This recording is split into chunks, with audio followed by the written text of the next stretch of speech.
Chennai Wesley search ராயப்பேட்டாவில் அமைந்துள்ள Wesley Royapettah திருச்சபையில் நான் மரத்தடியில் நின்று கொண்டு ஒருவரை பார்த்து கொண்டே இருந்தேன். சர்ச்சுக்கு போகின்றவர் கையில் எத்தனை பேர் கையில் வேதாகம் இருக்கிறது என்று.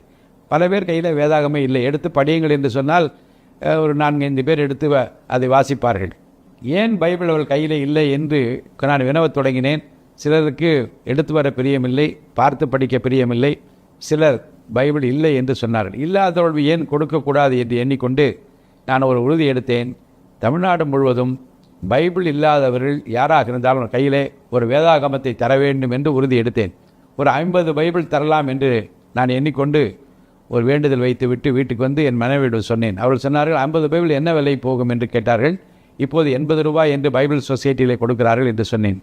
50 என்றால் 4000 ரூபாய், தாராளமாக நாம் செய்து விடலாம் என்று சொன்னார்கள். முதல் மாதம் 50 பைபிளை வாங்கி கொண்டு ஓடுகிற பேருந்தில் நின்று அது நிற்கிற போது யாருக்காவது இலவசமாக பைபிள் வேண்டுமா என்று கேட்பேன். வெட்கப்படாமல், தயங்காமல், சங்கோஜப்படாமல் நான் கேட்டவுடனே சில பேர் கையை நீட்டுவார்கள், சில பேர் முகத்தை சுனிப்பார்கள். கொடுத்து விட்டு இறங்கி விடுவேன். கடற்கரைக்கு போவேன், ஜனங்களை நோக்கி ஓடுவேன், நிற்பேன், கொடுப்பேன். இது எங்கே இந்த பழக்கம் வந்தது என்றால், அம்பத்தூர் மகா கணேசா பள்ளியில் நான் 5ஆம் வகுப்பு படிக்கிற போது கிளாடிஸ் செல்வநாயகி என்று எனக்கு நல்ல ஆசிரியை ஒருவர் வந்தார்கள். அவர்கள் அந்த காலத்தில் இப்போதெல்லாம் பண்ண முடியாது. அந்த காலத்தில் என்ன செய்வார்கள் என்றால், எல்லா மாணவர்களும் முழங்கால் போட சொல்வார்கள். அவர் நாகர்கோவிலை சேர்ந்தவர்கள். முழங்கால் போட்ட உடனே அவர்களே ஜெபிப்பார்கள். அப்புறம் திடீரென்று கேட்பார், யார்டரா பைபிள் இருக்குது என்று கேட்பார்கள். அப்போ நாங்கள் யார்கிட்டும் பைபிள் கிடையாது. நான் சொன்னேன், அங்கே ஒரு அண்ணாச்சி கடை இருக்கிறது, அவர் அதை மேலே சொருகி வைத்திருப்பதை நான் பார்த்திருக்கிறேன்.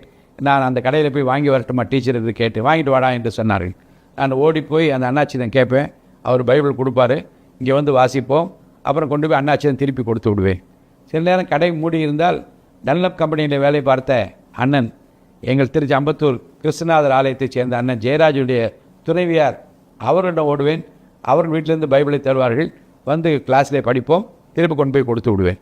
அந்த கிளாண்டிஸ் டீச்சர் அம்மா வந்து நீங்கள் சாதாரணமாக எண்ணக்கூடாது, அவ்வளோ வைராக்கியமாக கிறிஸ்துவ பிள்ளைங்களை எல்லாம் வழி நடத்துவதற்கு முயற்சி எடுத்தார்கள். திடீரென்று இவ்வளோ கட்டு ட்ராக்ஸ் கொண்டு வருவார்கள். இதை கொண்டு போயிட்டாங்க, எல்லாம் கொண்டு போய் எல்லா பக்கமும் கொடுத்துட்டு வாங்க என்று அனுப்பி விடுவார்கள். பள்ளிக்கூடம் நடந்து கொண்டு இருக்கும், எங்களை அனுப்புவார்கள். நான் ஓடிப்போய் ரயில்வே ஸ்டேஷன் நின்று கொண்டு ட்ரெயின் வருகிற போது நிறைய பேர் இறங்குவார், நிறைய பேர் ஏறுவார். வேகமாக அந்த ட்ராக்ஸ் எல்லாம் கொடுத்து விட்டு நான் வந்து விடுவேன். அப்போ 2004 பைபிள் 50 பைபிள் கொடுப்பதற்காக நான் கடற்கரையில் இருக்கிற போது அப்போ ஓடி ட்ராக்ஸ் கொடுத்து அந்த நாட்களை நான் நினைத்துக் கொள்வேன். அந்த ட்ராக்ஸ் ஊழியம் எப்படியெல்லாம் ஆத்துமாக்களை ஆதாயப்படுத்தியது என்பது எனக்கு நன்றாக தெரியும். அதுக்கு பின்னாளில் இந்த 50 பைபிள் நான் கொடுக்க ஆரம்பித்த போது அதை வாங்கி கொண்டவர்கள் பலர் எனக்கு நன்றி சொன்னதும், வாங்கி கொண்டவர்கள் மகிழ்ச்சியோடு அதை ஏற்றுக்கொண்டதும் என் நினைவில் இருக்கிறது. 50 பைபிள் வாங்குவதற்கு 4000 ரூபாய் என்று அது செய்ய முடியுமா என்று நாங்கள் விவாதித்து நானும் என் துணைவியாரும் முடிவெடுத்து செய்த அந்த நாட்களில் பார்க்கிறேன். ஒரு 3 மாதம் பிறகு வருமானம் பெறுகிறது. 100 பைபிள் ஆனது. அப்புறம் ஒரு ஆண்டுக்குள்ளாக அது 500 பைபிள் ஆனது. இன்னும் சில மாதங்களுக்கு பிறகு அது 1000 பைபிள் ஆனது. அப்போது மாதந்தோறும் 1000 பைபிள் ஒவ்வொரு மாதமும் 5ஆம் தேதி காலையில் விநியோகிக்கப்படும் என்று எல்லா பாஸ்டர்ஸுக்கும் நான் தகவல் அனுப்பினேன். ஒவ்வொரு மாதம் 5ஆம் தேதி காலையில் நீங்கள் பார்த்தால் சாரையாக மக்கள் நிற்பார்கள், ஊழியர்கள் நிற்பார்கள். ஐயா எனக்கு 7 பைபிள் வேண்டும், ஐயா எனக்கு 5 பைபிள் வேணும், ஐயா எங்கள் திருச்சபையில் ஞானஸ்தானம் இருக்கிறது 30 பைபிள் வேண்டும் என்று கேட்பார்கள். இந்த 1000 பிரித்து கொடுத்து அனுப்பி கொண்டே இருந்தேன். ஒரு நாள் என்னுடைய மனைவி சொன்னார்கள், நீங்கள் வீட்டை விட்டு போன பிறகு ஒருத்தர் வந்து ஒரு ரிப்போர்ட் சொன்னார். என்ன என்றால், இங்கேருந்து பைபிள் வாங்கி கொண்டு போகிற சில பேர் சாலை ஓரத்தில் ஒரு சேர் போட்டு உட்கார்ந்து இருக்கிறார், ஒரு பை வைத்திருக்கிறார். இவர் அந்த பைபிளை கொண்டு போய் 50 ரூபா 100 ரூபாய் என்று அவரிடம் விட்டு போய் விடுகிறார் என்று சொன்னார்கள். இதை எப்படி நீங்கள் சரியாக செய்ய வேண்டும் என்று அவர்கள் சொன்னார்கள். அப்போ நான் சொன்னேன், சரி இப்போது கொடுக்க ஆரம்பித்து விட்டோம், தொடர்ந்து இப்போ ஒரு 3-4 வருஷமாக கொடுத்து கொண்டிருக்கிறோம். யாராவது ஒருத்தருடைய விற்றால் கூட அவர் பசியாறுவதற்கு அந்த பணம் உதவுகிறது. வாங்குகிறவர் 50-100 ரூபாய் வைத்து தான் விற்கப் போகிறார்.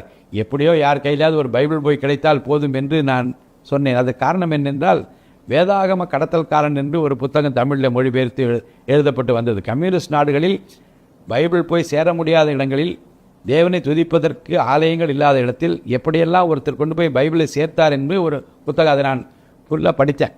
அப்போ எனக்கு என்ன என்றால், எப்படி இந்த வேதாகமத்தை கொண்டு போய் சேர்க்க வேண்டும் என்பதிலே உறுதியாக இருக்க வேண்டும் என்று நான் நினைத்து கொண்டேன். அப்புறம் 5000 பைபிள்லாம் வாங்கக்கூடிய அளவு கர்த்தர் வருமானத்தை உயர்த்தினார். நிறைய இடங்கள் தமிழ்நாடு முழுவதும் யார் யார் பைபிள் கேட்டாலும் எந்த மொழியில் கேட்டாலும் அதை தர வேண்டும் என்று வைத்திருந்தோம். இதற்கிடையில் தான் 2023ஆம் ஆண்டு என்னுடைய துணைவியார் செப்டம்பர் 24ஆம் தேதி எதிர்பாராமல் கர்த்தருக்குள் நித்திரை அடைந்தார்கள். ஆனால் நித்திரை அடைவதற்கு ஒரு வாரத்துக்கு முன்பாக என்னை அழைத்து இந்த பைபிள் ஊழியத்தை இன்னும் நேர்த்தியாக செம்மையாக நீங்கள் செய்ய வேண்டும் என்று நான் விரும்புகிறேன்.